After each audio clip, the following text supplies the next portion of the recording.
Pope Francis throws open Holy Door to inaugurate 2025 Jubilee.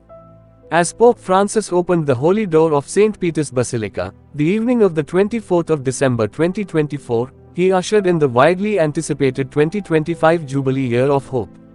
With the liturgical gesture of the doors opening at the start of the Christmas Mass during the night, as explained in the papal bull for the Jubilee Spes non confundit, the Pope inaugurated the Ordinary Jubilee, a historic event taking place every 25 years. The Ordinary Jubilee will conclude with the closing of the same Holy Door on the 6th of January 2026, the solemnity of the Epiphany of the Lord. The significance of the Holy Door. The Holy Door is deemed holy, since it calls all those who enter through it to walk in holiness of life. In the footsteps of the Pope, during the singing of the Jubilee hymn, representatives of the entire people of God crossed its threshold, as a prelude to the countless pilgrims of hope from every country and language who will visit St. Peter's Basilica and celebrate the mysteries of salvation during the Holy Year. The origin of the custom goes back to Pope Martin V who, for the extraordinary Jubilee of 1423, opened a holy door to enter the Lateran Basilica. In St. Peter's, it was first used for the Jubilee of 1450. Its location, the rear wall of the chapel dedicated by Pope John VII to the Mother of God, corresponds to a place where it is found today. Pope Alexander VI, in 1500, endowed the symbol of the opening of the Jubilee with a ritual that remained virtually unchanged over the centuries, until the turn of the millennium, when in the year 2000, the removal of the former brick wall was replaced by the ceremonial opening of the bronze door already in 1983. The last opening of the Holy Door for an Ordinary Jubilee was when Pope St. John Paul II had done so in the year 2000. Pope Francis opened the Holy Door in 2015 for his 2016 Extraordinary Jubilee of Mercy. Jubilee to strengthen faith and recognize Christ in our midst. During the Holy Year, the Pope has prayed, "May the light of Christian hope illumine every man and woman, as a message of God's love addressed to all. And may the Church bear faithful witness to this message in every part of the world."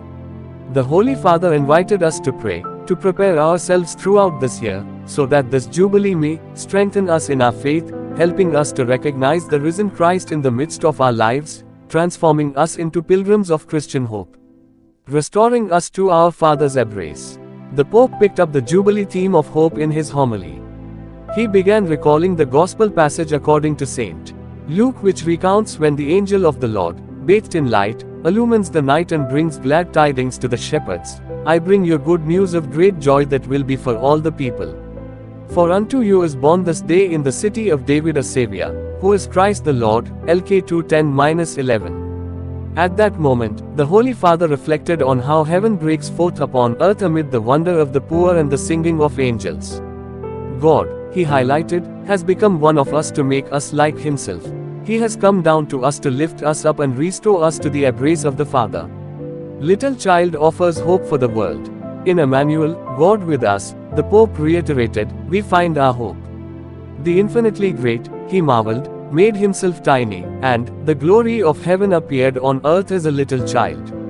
If God can visit us, even when our hearts seem like a lowly manger, the Pope continued, we can truly say, hope is not dead, hope is alive and it embraces our lives forever.